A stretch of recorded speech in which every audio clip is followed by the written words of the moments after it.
ഗസാതെരുവിലെ ചോര കണ്ടേ ഞാനും എഴുതട്ടൊരു കണ്ണീർ കാവ്യം.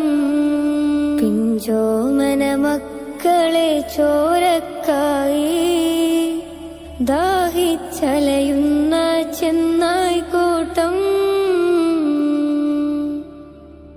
ഗസാതെരുവിലെ ചോര കണ്ടേ ഞാനും എഴുതട്ടൊരു കണ്ണീർ കാവ്യം.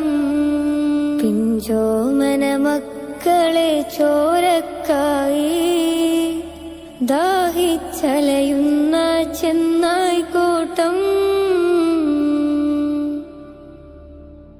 മരിച്ചത് ഞാനല്ല, നീയാണ് മുസ്ലിമേ. ഫാസിസ തടവറയിൽ അടിമയായി നിൽപ്പോ നീ. എന്ന് തീരും ഈ കണ്ണുനീരിൻ മോചനം നേടുകില്ലേ? ഫലസ്തീൻ ചിരിയെന്നത് കാണാക്കിനാവല്ല, അറബിപ്പൻ വിളയുന്ന കാലം വരുന്നുണ്ട്. തഖ്വ കൊണ്ട് നേടിടുവേ ഫാസിസം കരയുമ